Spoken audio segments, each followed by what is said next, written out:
It was perhaps the most brazen campaign stop in U.S. history. A candidate so sick with a potentially lethal virus that he has taken an experimental cocktail of drugs and at least twice supplemental oxygen, sneaking out of his hospital room and into a hermetically sealed SUV with 2 Secret Service agents waving at the fans lined up outside. As his motorcade took a victory lap on both sides of the street, he tweeted a video explaining why. I also think we're going to pay a little surprise to some of the great patriots that we have out on the street. And they've been out there for a long time, and they've got Trump flags, and they love our country. So I'm not telling anybody but you, but I'm about to make a little surprise visit. It was yet another classic Trump moment, and like many Trump moments, it divided America, thrilling the crowds here in the street, but alarming medical authorities who called the move remarkably irresponsible.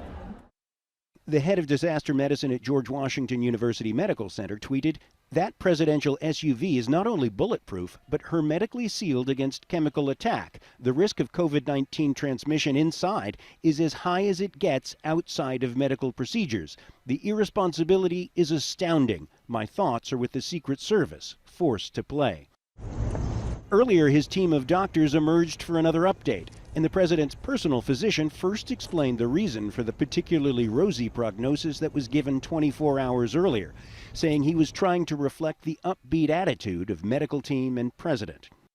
I didn't want to give any information that might steer the course of illness in another direction, and in doing so, it came off that we were trying to hide something, which wasn't necessarily true. I feel much better now. In a video tweet, President Trump said he was feeling well, a sentiment supported by his doctors, who are now saying he might return to the White House as soon as Monday. But Dr. Sean Conley confirmed what he would not in the first public briefing, that the president received supplementary oxygen on at least 2 occasions, the first on Friday. He was not short of breath, he was tired, had the fever, and that was about it. And after about a minute, on only 2 liters, his saturation levels were back over 95%. Stayed on that for about an hour, maybe, and it was off and gone. Another critical piece of information, that the president is now receiving the steroid dexamethasone, which is recommended only for critical care. The dexamethasone use, again, is extremely worrying sign. The WHO, it says it's only used for critical and severe patients. It actually recommends it against people who are not serious. And NIH also says it's only for serious patients who are either on ventilators or supplemental oxygen, which Trump does barely qualify for. So he's on a really bad trajectory. I don't know if tomorrow's a little premature for discharge. Questions continue about contact tracing in the wake of President Trump's movements earlier in the week. The White House says it is directing this in cooperation with a Centers for Disease Control team. But many who were at this crowded Rose Garden last Saturday say they have not been contacted. Authorities in Minnesota, where President Trump visited on Wednesday, say they have launched their own contact tracing program in the absence of any White House direction. A similar situation happening in New Jersey, from which the president returned after a campaign fundraiser at one of his golf clubs on Thursday, just hours before a test confirmed he was positive for the coronavirus. John Hendren, Al Jazeera, Bethesda, Maryland.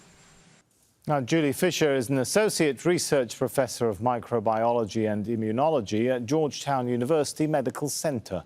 She says while Trump appears to be getting healthier, the messages around his recovery have been confusing. Leaving the hospital, obviously that's not what is recommended when one is on quarantine. The president has access to resources most people don't have, but normally one doesn't recommend that the person leave their quarantine site to go on a joyride. He didn't expose the crowd, but he and the Secret Service were certainly in a small closed space together.